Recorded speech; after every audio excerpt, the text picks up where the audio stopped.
તો રાજ્યમાં એક તરફ ભરતી મેળો ભારતીય જનતા પાર્ટીમાં જોવા મળી રહ્યો છે, પરંતુ મહેસાણામાં ઉલટી ગંગા વહેતી જોવા મળી રહી છે। એક તરફ ક્ષત્રિય સમાજનો ભારોભાર રોષ છે ભારતીય જનતા પાર્ટી સામે, તેવામાં ક્ષત્રિય સમાજના 150થી વધુ લોકો જે છે તે કોંગ્રેસમાં મહેસાણામાં જોડાઈ ગયા છે। જી હા, ક્ષત્રિય સમાજના લોકો કોંગ્રેસમાં જોડાયા, 150થી વધુ લોકો કોંગ્રેસમાં જોડાયા છે।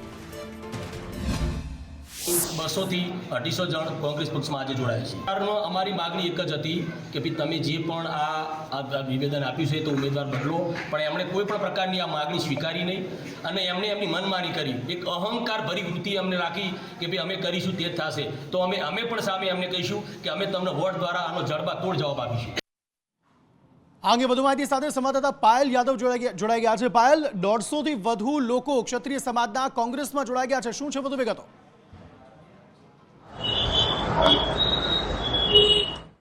ચોક્કસ રાજકોટમાં પુરુષોત્તમ રૂપાલા વિરુદ્ધમાં ક્ષત્રિયો આવ્યા છે, કહી શકાય કે ભાજપના વિરોધમાં ક્ષત્રિયો આવે છે, ત્યારે મહેસાણાના કટોસણ ગામે 150 થી વધુ લોકો જે છે તે ભાજપમાંથી કોંગ્રેસમાં જોડાયા છે। ક્ષત્રિયો કોંગ્રેસને સમર્થન આપ્યું છે અને કટોસણ વિસ્તારમાં, જોટાણા વિસ્તારમાં, સમગ્ર વિસ્તારમાં તેઓ રામજીભાઈ જે ઉમેદવાર છે કોંગ્રેસના, તેમની સાથે રહીને પ્રચાર પ્રસાર કરી રહ્યા છે। કોંગ્રેસને જીતાડવા માટેની કટિબદ્ધતા જે કહેવાય કે તેમને મક્કમ થઈ ગયા છે કે આ વખતે કોંગ્રેસના ઉમેદવાર જે રામજી પટેલ છે, રામજીભાઈ ઠાકોર છે, તેમને જીતાડવા માટે તેમને એકઠા થયા છે અને 150થી વધુ લોકો જે છે તે આજે જોડાયા છે અને તેમને પ્રચાર પ્રસાર કોંગ્રેસની સાથે શરૂ કર્યો છે અને ભાજપના વિરોધમાં 150થી વધુ જે ક્ષત્રિયો જે છે તે મહેસાણામાં આવ્યા છે।